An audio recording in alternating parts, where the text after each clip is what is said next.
জীবনে একটা জিনিস সবসময় মনে রাখবে যে প্রত্যেকের জীবনে সাফল্যই হচ্ছে শেষ কথা। যতক্ষণ তুমি সফল হওনি ততক্ষণ তোমার অনেক হেটার্স থাকবে, অনেক সমালোচক থাকবে, অনেক নিন্দুক থাকবে। তুমি কিছু না করলেও তারা তোমার অনেক ত্রুটি খুঁজে বার করবে। ঠিক যেই কারণে তোমাকে আজকে তারা সমালোচনা করছে, তোমার যেই স্টেপসের জন্য, যেই সিদ্ধান্তগুলোর জন্য সবাই তোমাকে হাসছে, সমালোচনা করছে, একদিন যদি তুমি তোমার সেই সিদ্ধান্তের কারণে সাফল্য পেয়ে যাও,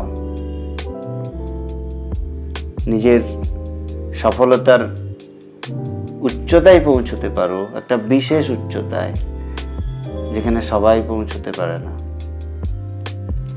তখন তোমার সেই পদ্ধতি, সেই সিদ্ধান্ত, সেই স্টেপসগুলোর জন্যই তুমি আবার সবার মাঝখানে বিখ্যাত হয়ে উঠবে।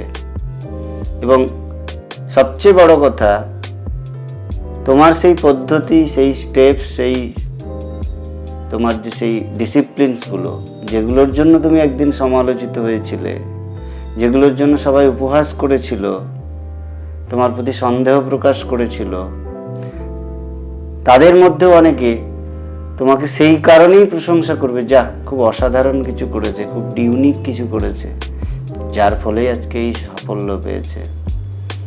দেখা যাবে তাদের ভেতরে অনেকেই ওই স্টেপসগুলোর দ্বারা এতটাই ইন্সপায়ার্ড হয়েছে, তারাও সেই পদ্ধতি অনুসরণ করতে চাইবে।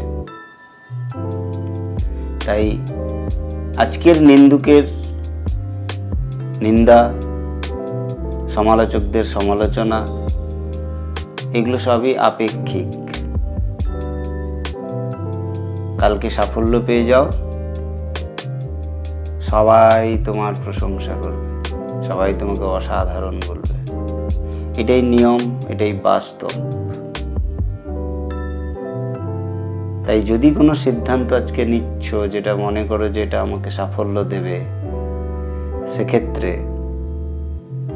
কখনোই পিছু পাওয়ার দরকার নেই। কেউ হাসছে বলে পিছু পাবে না, ভাববে না যে ভুল করছে। নিজের শুধু কনফিডেন্স যদি থাকে যে আমি ঠিক রাস্তা নিয়েছি, ঠিকভাবে এগোচ্ছি, তাহলে যে যাই বলুক চলে যাও, এগিয়ে যাও।